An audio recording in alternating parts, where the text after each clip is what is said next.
నార్పల మండలం గూగూడులో అత్యంత వైభవంగా మొహరం పండుగ ఉత్సవాలు పీర్ల పండుగ ఉత్సవాలను నిర్వహిస్తారు.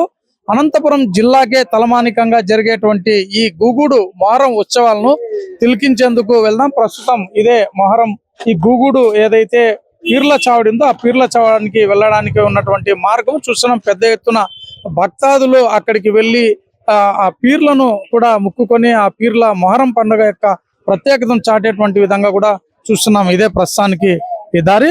ఒకసారి చూద్దాం అసలు ఏ విధంగా ఉంటుంది ఇక్కడ మొహరం ఉత్సవాలు ఎలా చేస్తారు అనేది తెలుసుకునేందుకు వెళ్దాం.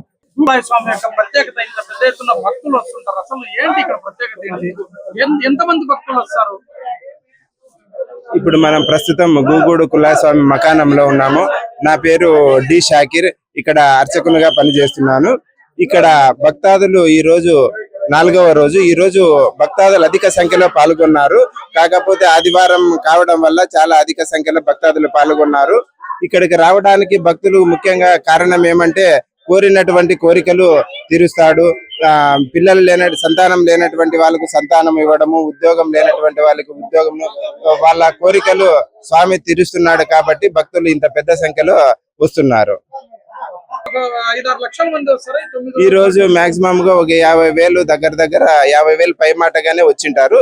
ఈ రోజు 4వ రోజు, బుధవారం 7వ రోజు, శుక్రవారం 9వ రోజు, శనివారం 10వ రోజు. శనివారం 10వ రోజు తెల్లవారుజామున 6 గంటలకు స్వామివారి అగ్నిగుండ ప్రవేశం జరుగుతుంది.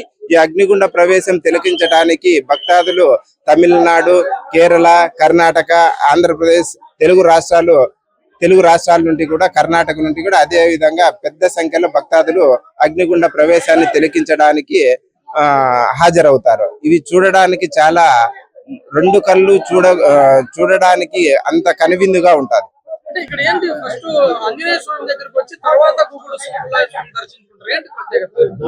స్వామివారి పూర్వము శ్రీరాముడు అరణ్యవాసం చేసేటప్పుడు గుహుడు అనేటువంటి మునీశ్వరుడు ఇక్కడ తపస్సు చేసేటువంటి వాడు.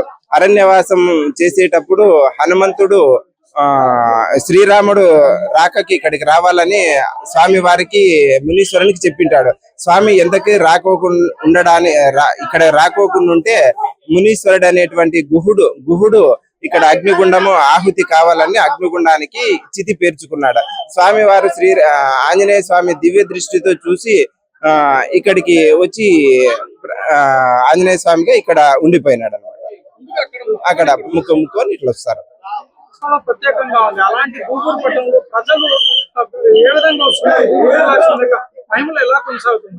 మా పేరు పూజారి నరసింహులు.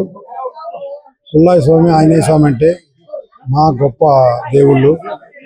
రాష్ట్ర నార్మల్లో మన రాష్ట్రమే కాకుండా మన రాష్ట్రము, తమిళనాడు, కర్ణాటక, మహారాష్ట్ర, గోవా నుండి కానీ అధిక సంఖ్యలో భక్తులు వస్తారు.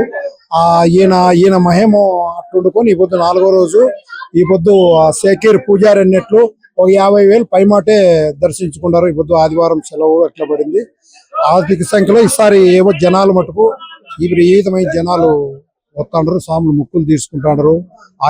ఆయన కోరికలు తీర్తాడు. ఆ కోరికలు తీర్తారనే ఆ భక్తులు అధిక సంఖ్యలో పాల్గొంటారు. ఏర్పాట్లు చేస్తాండ్రు. దేవస్థానం కమిటీ చేస్తుంది, ఈవో చేస్తుంది, అంతా చేస్తాండ్రు. కమిటీ బాగా ఏర్పాట్లు ఏం బాగుండదు. మా దాదాపు అంతా ఏర్పాట్లు ఏమంతా అయింది. మా సింగనమాల ఎమ్మెల్యే మా బండారు శ్రావణి ఆదేశాల మేరకు ఆ ఫెస్టివల్ మీటింగ్ పెట్టుకొని ఇట్లుండాలా, ఏర్పాట్లు బాగుండాలా, వచ్చిన భక్తులకు బాగా సౌకర్యార్థం బాగుండాలా, బాగా క్యూ లైన్లు బాగా పాటించాలా, వృద్ధులకు సపరేట్ క్యూ లైన్ ఇడ్సల్లా, వికలాంగులకు సపరేట్ ఇడ్సల్లా, గర్భవతులకు సపరేట్ ఇడ్సల్లా అని మా సింగనమాల ఎమ్మెల్యే మా బండారు శ్రావణి ఆదేశాల మేరకు ఇక్కడ ఏర్పాట్లు చురుగ్గా సాగుతాయి. బాగా ఏర్పాట్లేమో బాగా ప్రశాంతంగా నడుస్తుంది. బాగా భక్తులు కానీ బాగా ఇది చేసుకొని బాగా దర్శించుకుంటాండ్రు. బాగా సేవలోనేమో అందరం పాల్గొని, గ్రామస్తులంతా బాగా పాల్గొని బాగా సేవలో అంత సేవ చేసుకుంటా ఇది ఉండాలి. రెడ్డి, నేను తిరుమలకొండ రెడ్డి వంశస్థుని. ఈ రోజు బ్రహ్మోత్సవాల భాగంగా 4వ రోజు దాదాపు 50,000 పైచులకు భక్తులే స్వామివారి దర్శించుకొని స్వామివారి కృపకి పాత్రులయ్యారు. బ్రహ్మోత్సవాలు చాలా బాగా జరుగుతున్నాయి. భక్తాదులకి ఎటువంటి ఇబ్బందులు లేకోకుండా ఈవో మేడం గారు, ఆలయ కమిటీ, గ్రామస్తులు, గ్రామ పెద్దలందరూ కలిసి చాలా బాగా బ్రహ్మోత్సవాలు ఏర్పాటు చేస్తున్నారు, చేయడం జరిగింది. మీరు సరిగెత్తిని పీర్లను ఎత్తుతారా? అవును, మేము తిరుమల కొండారెడ్డి వంశస్థులు. స్వామి చిక్కినేది మా తాతకే. ఆయన తదనంతరంగా ఆయన వారసులు మేము స్వామివారి ప్రతిమను ప్రథమ దర్శనం రోజు, చివరి దర్శనం రోజు, అగ్నిగుండ ప్రవేశం రోజున, అలాగే ఉత్సవాలకు తీసుకొని పోవుట, అలంకరణ మొదలగు కార్యక్రమాలు మా చేతుల మీదుగా జరుగుతాయి. ప్రతి ఏడాది వంశపర్యంగా మేము అట్లే కంటిన్యూ అయితే వస్తున్నాం ఆనవాయితీ. బ్రహ్మోత్సవాల సందర్భంగా వ్యాపారం ఎట్లుంది మీకు? వ్యాపారం అయితే జనాలు ఎట్లున్నారు? జనాలు ప్రతి సంవత్సరము ఇట్లే ఉంటారు. ప్రతి సంవత్సరము బాగా జరుగుతుంది. మేమైతే ఇక్కడ లాడీలు ప్రతి సంవత్సరము అమ్ముతాము.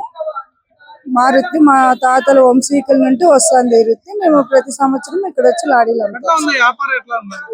పర్వాలేదు.